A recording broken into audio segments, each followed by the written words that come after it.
કે આપણા ઘરે ઓચિંતાના વૈષ્ણવ આવે અને પ્રસાદ લે એટલે સમજી જવાનું ઠાકોરજી પ્રસન્ન. તો વૈષ્ણવ પ્રસાદ લે એનાથી ઠાકોરજી કેટલા પ્રસન્ન થાય. ભલે અત્યારે પાતરનો ને બધી વ્યવસ્થા નથી થતી, લોકો પોતાની સગવડ પ્રમાણે બિચારા બહાર કે ઘરમાં લેવડાવે કે કેટરિંગને, એ મારો વિષય નથી. પણ પુષ્ટિ માર્ગમાં સૌથી મોટો મનોરથ હોય તો વૈષ્ણવને પ્રસાદ લેવડાવવાનો. તો અહીંયા તિલકની વાત આવી એટલે મેં કરી કે જેટલા વૈષ્ણવ આવ્યા બધાને પ્રસાદે લેવડાવ્યો, તિલક કર્યું ને સામે બધાએ તિલક કર્યું. ઉરમની માલા પહેરાય બસન વિચિત્ર દે, બધાને માળા મણીની ને હીરાની ને મોતીની ને માણેકની ને પરવળની ને સોનાની ને ચાંદીની, અને એવા ભારે ભારે વસ્ત્ર. માનો બરખત માસ અષાઢ દાદુર મોર. અષાઢમાં વરસાદ ન પડે ને તો દેડકા ને મોર જીવે નહીં. પડે ને પડે, ગમે એવો દુકાળ હોય, અષાઢમાં થોડો વરસાદ પડે. તો અહીંયા કેવો વરસાદ વરસ્યો? હેતનો, હરખનો, વાલનો, વાત્સલ્યનો, પ્રેમનો, ઉમંગનો, ઉત્સાહનો. પેરામણી કરી, વસ્ત્રોય દીધા, બધાને દાને દીધું. સગા સંબંધીને દાન ન હોય તો એને પેરામણી કરી.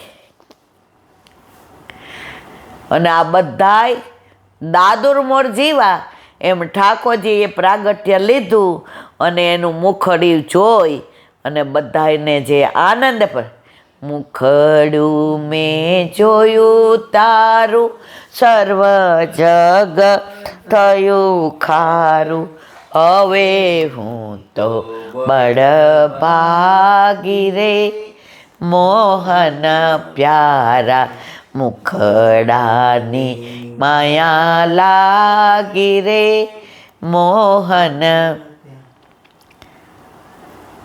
જૂના વૈષ્ણવ ઓલું સવારે ગીત ગાતા ધોળ, મુખડા નિહાળો રે યશોદાના જાયા જાગ્યા, ફૂલડે વધાવો રે યશોદા. મુખડા નિહાળો, બસ બીજું કાંઈ ન થાય. પણ એ મુખડું નિહાળાય ક્યારે? જ્યારે આપણા ઘરે આપણા માથે આપણા ઠાકોરજી બિરાજતા હોય તો એ ગોદમાં લઈ મંગલ રૂપ નિદાન સાવરું, મંગલ રૂપ નિદાન જાદિન તે હરી ગોકુલ પ્રગટે, જાદિન તે હરી ગોકુલ પ્રગટે, નિત નિત હોત કલ્યાણ સાવરું, મંગલ રૂપ બેઠી રહું શ્યામ ગુણ સમરું, બેઠી રહું શ્યામ ગુણ સમરું, રેન દિન આઠો યામ શ્રી ભટકે પ્રભુ, નૈન ભર નિરખું શ્રી ભટકે પ્રભુ, નૈન ભર નિરખું, પીતાંબર ઘનશ્યામ કમલ નયન ઘનશ્યામ સાવરું, મંગલ રૂપ. આ ગોદમાં સવારે મંગળામાં આમ લઈએ અને પછી જે આમ જોઈને મુખારવિંદ જોઈને જે આનંદ આવે, વારી વારી જાઓ વારણા લવ તમારા સામ. જો આ બધું રસવાળી વાતો છે ને મારા વાલા, આ કલાકમાં 1.5 કલાકમાં નથી થતી. પણ મજબૂરીને બીજું નામ મહાત્મા ગાંધી, સમયનો અભાવ. બાકી આ કીર્તનનો જો વિવરણ કરીએ તો કોઈ ઠાકોરજી વિના ન રહે. જેને વલ્લભે પધરા હોય હો, બાકી ઓલા લોખંડ જેવા મારા જેવા હોય એને મારે કાંઈ ન કહેવાય. વરબંધી માગધ સુત આંગણ ના, બસ આ પૂરું થઈ ગયું. આ બાકી કાલે બોલો વલ્લભાદ. સમય ક્યાં વયો છે જ ખબર પડતી ને. હરિરાય વાંગ મુક્તાવલી. સેવા તું તક્ષ્યદ વિવિધા ત્યાગા ત્યાગ વિભેદત અત્યાગેપી તથા ત્વમ હિ વ્યાવૃતે સ્વાગત પુરા. ગુજરાતી. પ્રભુની સેવા બે પ્રકારની હોય છે. એક સેવા તો સર્વનો ત્યાગ કરીને થઈ શકે અને બીજી સેવા સર્વનો ત્યાગ કર્યા વિના. પહેલાંના ઘણા 84-252 વૈષ્ણવ બધું ત્યાગીને સેવા કરતા, વ્યાવૃત્તિ નહીં. અત્યારે શક્ય નથી.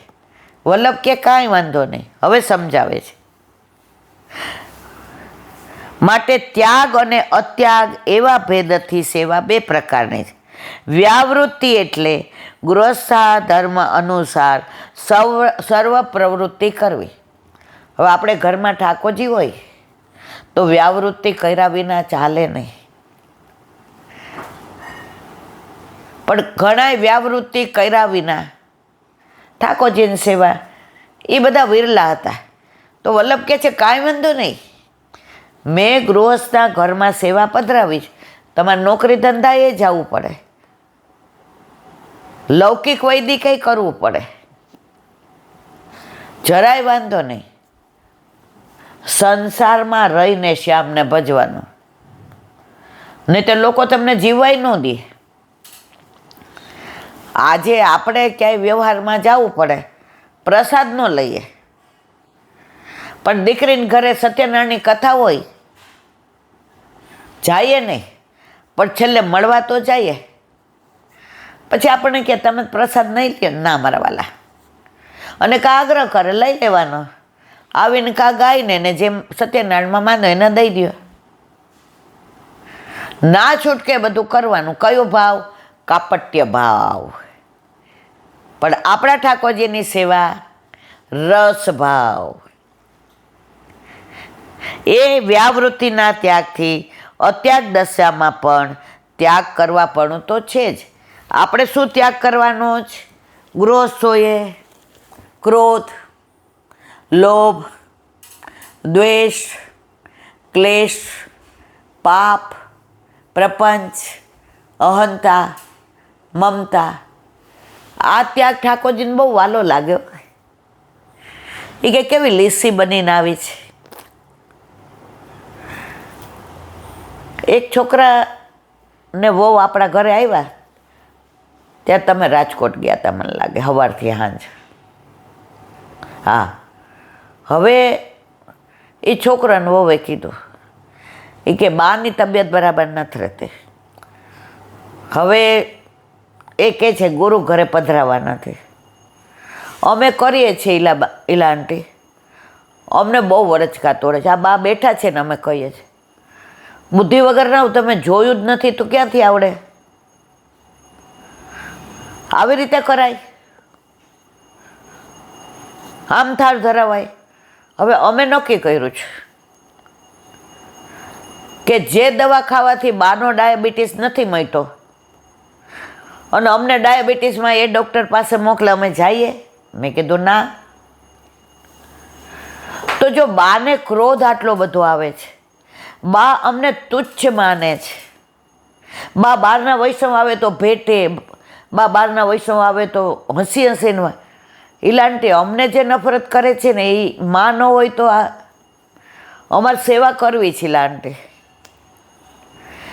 પણ આવી રીતે નહીં. મેં કીધું આ બાની ઉંમર તો મારાથી કેટલી બધી જ, મારાથી તો એમને શું કહેવાય. પણ વલ્લભ એવું કહે છે કે સેવામાં ક્લેશ વલ્લભને ગમતો નથી. એટલે બા તાળું કા મને કે એને જેમ કરવું એમ કરવા દો. મેં ના. એ કે અમે જેમ તેમ નથી કરતા, પણ બાને કેવું છે આંટી ઘરે રહેવાનું ને એટલે 2-2:30 વાગે. અમારે કેવું છે હું જોબ કરું છું, હવે હું સેલ્સમાં છું પ્રાઇવેટમાં, એટલે મારે તો સવારે 9:30 નીકળી જ જવું પડે, અને મારા વાઈફ ટ્યુશન કરે છે,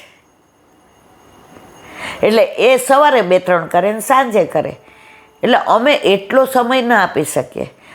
હવે બા અમને એમ કે નહીં, તો હવે તમે રસ્તો કાઢી દો. મેં તો આનો રસ્તો ન હોય બેટા. મેં તો બા આપણે ગુરુ ઘરે પધરાવી દેવા છે. મને કે ના.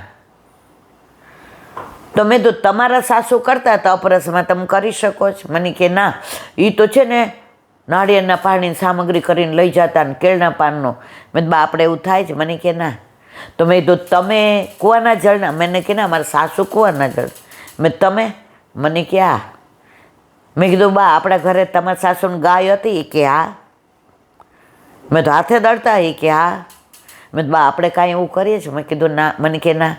તો મેં તો બા આપણા ઘરે ઠાકોરજીની સેવા, પ્રભુને પ્રસન્ન રાખતા હોય, અને આમના છોકરાઓની સેવા ઠાકોરજી ક્યાંય પધરાવે નહીં, તો હવે તમે છે ને ચરણ સ્પર્શ કરો.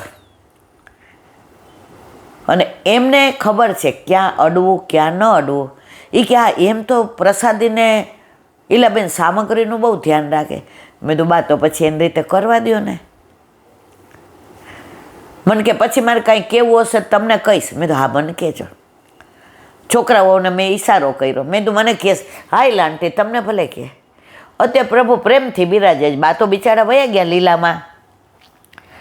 આ લોકોએ કીધું કે અમે અમારી રીતે સખડી ધરાવીએ છીએ, પણ બા જેટલું નથી કરી શકતા. ઈલાંટી અંબે જો મેં તો ઘરમાં પ્રભુ બિરાજે, સન્મુખ રહ્યો છો. એ કે ઈલાંટી અમે બારે કોકવાર. મેં તો જો તમે હો કે અમે હોય, સંજોગના બધાય ગુલામ છે. હવે તારે બહારગામ જવું પડે, શું કરે તું? મને કે બસ એ જ. તો તમે સહજ બની જાઓ, તો ઠાકોરજી પ્રસન્નતાથી બિરાજે મારા વાલા. તો આની અંદર એ જ કહ્યું છે કે આપણે વ્યાવૃત્તિ કરવી પડે, સંસારમાં રહીને શ્યામને ભજાય.